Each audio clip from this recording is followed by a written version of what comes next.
ददिया गांव में अधिकारियों की मीटिंग ली और यातायात सुरक्षा व्यवस्था के निर्देश दिए। जहां एयरपोर्ट से दादिया गांव तक रिहर्सल होगी, वहीं रिहर्सल के दौरान इस मार्ग के यातायात को समांतर मार्गों से डाइवर्ट किया जाएगा। Additional commissioner doctor Rameshwar Singh ने बताया कि पीएम विजिट के दौरान सुरक्षा और यातायात व्यवस्था के लिए 12 IPS, 55 additional SP, 70 deputy SP, 300 SI, ASI और 4000 जवान लगेंगे।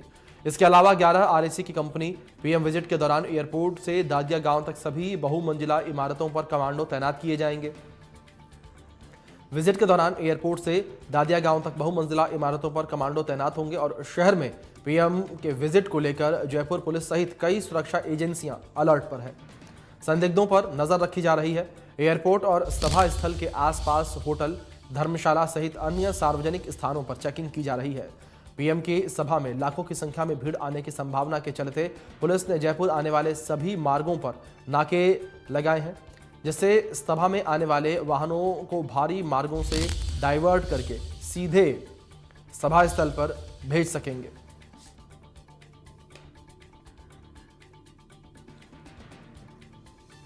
पीएम मोदी का ये दौरा और काफ़ी अहम ये दौरा जो है माना जा रहा है। जिस तरीके से दूसरी ओर पीएम मोदी के दौरे को लेकर भी तैयारियां तमाम की गई हैं। प्रधानमंत्री नरेंद्र मोदी के आगमन को लेकर तमाम तैयारियां यहां पर की गई हैं। शासन प्रशासन के स्तर पर एयरपोर्ट, सभा स्थल और सार्वजनिक स्थानों पर निगरानी रखी जा रही है। सुरक्षा व्यवस्था के लिए 12 आईपीएस, 55 एडिशनल एसपी तैनात किए गए हैं। 70 डिप्टी एसपी, 300 एसआई, एएसआई और 4000 जवान तैनात होंगे। एयरपोर्ट से दादिया गांव तक बहुमंजिला इमारतों पर कमांडो तैनात किए जाएंगे। पीएम विजिट के चलते पुलिस सहित सुरक्षा एजेंसियां अलर्ट मोड पर हैं। एयरपोर्ट, सभा स्थल और सार्वजनिक स्थानों पर निगरानी रखी जा रही है।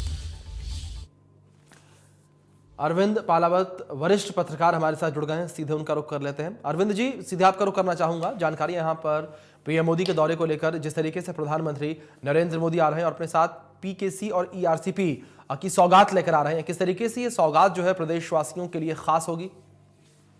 जी बिल्कुल, देखिए Parvati Kalisindh Chambal eastern Rajasthan canal project जो पीकेसी ईआरसीपी है, उसके पहले चरण का शिलान्यास है वो प्रधानमंत्री नरेंद्र मोदी करेंगे। मुख्यमंत्री भजनलाल शर्मा है वो भी इस दौरान मौजूद रहेंगे। तमाम जो मंत्री हैं वो मौजूद रहेंगे और पहले चरण की जो लागत है वो करीब 70,000 करोड़ रुपए है, जिसमें से केंद्र की ओर से 63,000 करोड़ रुपए के आसपास का जो अमाउंट है वो यहाँ पर मिल सकता है। 90% जो अमाउंट है वो केंद्र सरकार देगी, जबकि 10% यानी 7,000 करोड़ रुपए के आसपास जो धनराशि है वो यहाँ पर राज्य सरकार वहन करेगी।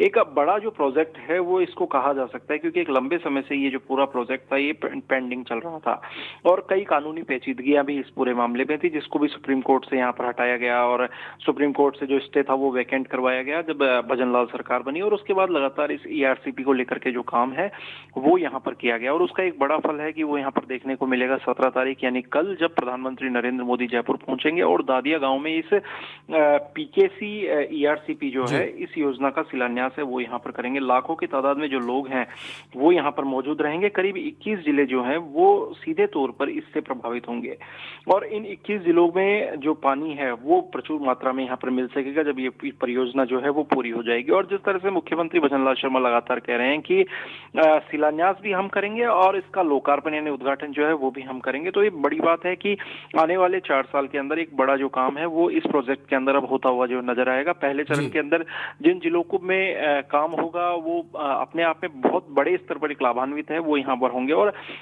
जिस तरह से राइजिंग राजस्थान हुआ है, राइजिंग राजस्थान में भी प्रधानमंत्री हो या मुख्यमंत्री हो, सभी ने ये बात कही कि यमुना जल समझौता और ईआरसीपी ये 2 ऐसे बड़े प्रोजेक्ट्स हैं जिनके कारण की राजस्थान के अंदर जो पानी की प्रचुर मात्रा होगी और ऐसे में उद्योग धंधे जो है वो भी यहाँ पर काफी आ पाएंगे, क्योंकि पानी जो है वो एक बड़ी डिमांड जो है वो उद्योग धंधों की होती है। तो ऐसे में एक बड़ा आयोजन जो है वो यहाँ पर किया जा रहा है और दादिया गांव में एक बड़ा जो विशाल पंडाल है वो यहाँ पर लगाया गया है और अंतिम रूप से जो तैयारियां हैं वो यहाँ पर की जा रही है। आज संभवतः मुख्यमंत्री भजनलाल शर्मा एक बार दादिया गांव पहुंचेंगे और वहां पर जाकर के और सभा स्थल का जो जायजा है वो यहाँ पर लिया जाएगा। और यदि सुरक्षा व्यवस्था की बात करते हैं तो चप्पे चप्पे पर जो पुलिस बल है वो यहाँ पर तैनात किया जाएगा। जो रिहर्सल है वो यहाँ पर होगी, किस तरह से प्रधानमंत्री को वहां तक लेकर जाया जाएगा। 2 जो रूट है वो यहाँ पर तय किए जा रहे हैं। सड़क मार्ग के साथ ही एक ये भी प्लान है कि जब सांगानेर एयरपोर्ट पर पहुंचेंगे तो उसके बाद हेलीपैड से उनको हेलीकॉप्टर के माध्यम से दादिया गांव तक ले जाया जाए, ताकि जो सड़क मार्ग है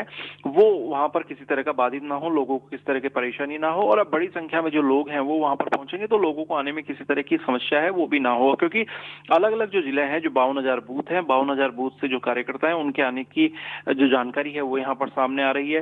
सभी जो मंत्री हैं, प्रभारी मंत्री हैं, उनको यहाँ पर टारगेट दिया गया है, और जो विधायक है उनको भी यहाँ पर टारगेट दिया गया है। यानी हर विधानसभा से, हर बूथ से जो कार्यकर्ता है वो इस समारोह में हिस्सा लेने के लिए पहुंचेगा, तो उनको किसी तरह की परेशानी नहीं हो। आज दोपहर बाद से ही जो दूर के इलाके हैं वहां पर जो बसें हैं वो वहां से रवाना होने लगेगी, और बड़ी संख्या में जो लोग हैं वो यहाँ जयपुर के लिए प्रस्थान करेंगे। और जयपुर में किस रूट से आएंगे, ट्रैफिक पुलिस भी इसको लेकर के मुस्तैद है कि जिस रूट से जो लोग आने वाले हैं उनकी बसें कहां तक पहुंचेगी, उनके वाहन कहां तक पहुंचेंगे, उनकी पार्किंग क्या होगी, उन तमाम चीजों को लेकर के जो मंथन है वो यहाँ पर पूरा कर लिया गया है। और अलग अलग जगह पर जो पार्किंग स्टैंड है वो यहाँ पर बना दिए गए हैं, ताकि किसी तरह की शहर के अंदर जो ट्रैफिक जो है वो बाधित ना हो। हालांकि ये जो जगह है ये जयपुर शहर से यदि हम बात करते हैं शहर के इलाके से तो वहां दूर है, लेकिन फिर भी क्योंकि बड़ी संख्या में जो लोग हैं एक इलाके से दूसरे इलाके में पहुंचेंगे तो उसका जो असर है वो शहर के ट्रैफिक पर ना हो, उसको लेकर के भी ट्रैफिक पुलिस की ओर से लगातार जो व्यवस्थाएं हैं वो यहाँ पर चाक चौबंद की गई हैं। और सुरक्षा जो है व्यवस्था है उसको लेकर के भी बड़ी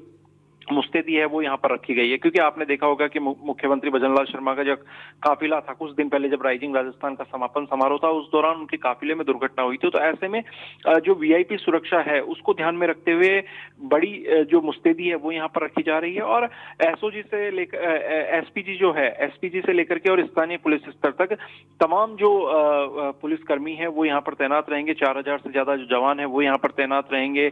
कई आईपीएस जो है उनको तैनात किया गया, करीब 300 से ज्यादा एसआई और एएसआई जो है, सीआई जो है वो यहाँ पर तैनात रहेंगे। तो ये कहा जा सकता है कि चप्पे चप्पे पर जो पुलिस बल है वो यहाँ पर तैनात किया जाएगा, और कोशिश होगी कि एक सफल जो सभा है वो यहाँ पर हो सके। भारतीय जनता पार्टी की भी खुद की कोशिश है कि इस सभा को एक बड़ा जो रूप है वो यहाँ पर दिया जाए, और इस सभा के माध्यम से तमाम पूरे राजस्थान को जो है प्रधानमंत्री नरेंद्र मोदी एक बड़ी सौगात जो है वो यहाँ पर देंगे। और यही एक कोशिश है कि जो 1 साल का कार्यकाल है मुख्यमंत्री भजनलाल शर्मा का, उस कार्यकाल में जितनी भी उपलब्धियां रही हैं वो सभी उपलब्धियां जो है वो जनता को वो जानकारी मिले और जनता उनसे रूबरू हो सके। और इसी क्रम में कई जो बड़े आयोजन है वो लगातार पिछले 5 दिन से किए जा रहे हैं, चाहे उसके अंदर लखपति दीदी सम्मेलन जो है, महिला सम्मेलन जो उदयपुर में किया गया हो, या अजमेर में किसान सम्मेलन किया गया हो, जयपुर के अंदर जो प्रदर्शनियों का उद्घाटन है वो यहाँ पर किया गया, सामाजिक न्याय अधिकारिता विभाग की ओर से तमाम जो बड़ी योजनाएं हैं उनकी घोषणाएं हैं वो यहाँ पर की गई है।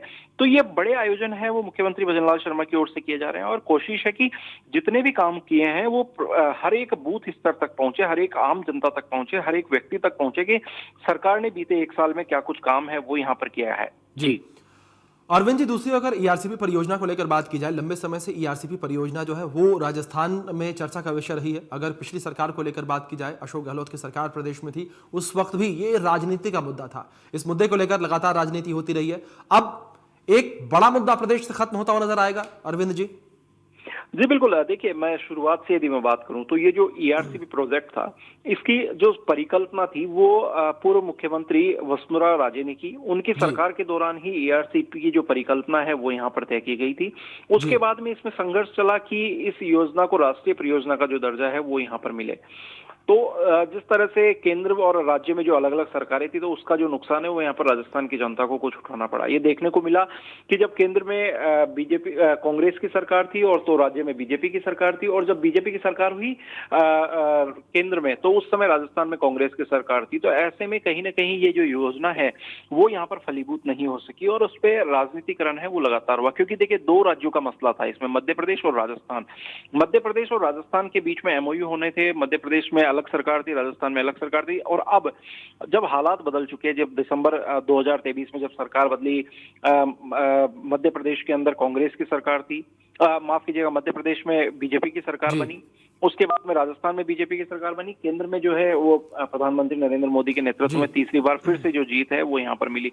तो ऐसे में ये योजना जो है बड़ी विस्तार से और बहुत तेज गति से जो है वो यहाँ पर चली, और कुल 21 जिलों के लिए योजना जो थी वो यहाँ पर बनने लगी।